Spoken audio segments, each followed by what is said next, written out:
You wanted to know what you can do for your 3 to 4-year-old child who's having nightmares on a regular basis. And at some point, this is a normal part of life for all of us. Nightmares are common, but it's not common to have them every single night and for them to keep a child up. A child who is excessively tired or who is under stress may have more nightmares than usual.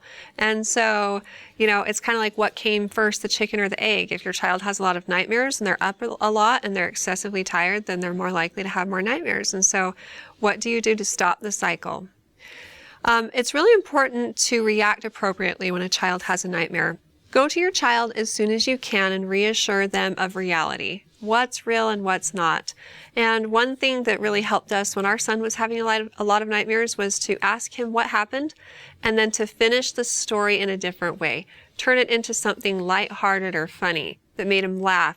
And then he would be more calm and able to go back to sleep on his own. So talk through the story. Find out if there are real fears that your child has that you can actually eliminate. For example, if they went to sleep thinking about the shadow in the corner of the room and that contributed to their nightmare, then do what you can to eliminate the shadow.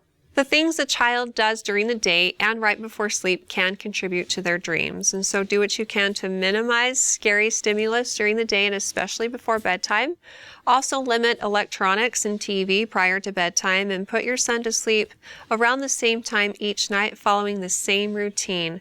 And make sure that it involves the last thing they're seeing being something positive, and that's probably your face and a positive word of encouragement or an I love you and a big hug. And again, when he wakes up, do the same thing. Go in and encourage him. Make sure that he knows that you're there for him. On the same hand, it's important to make sure that he stays in his own bed and that he is able to learn how to self-soothe to some point. By letting him come into your bed every night, that's going to reinforce negative sleep behaviors for both you and for him.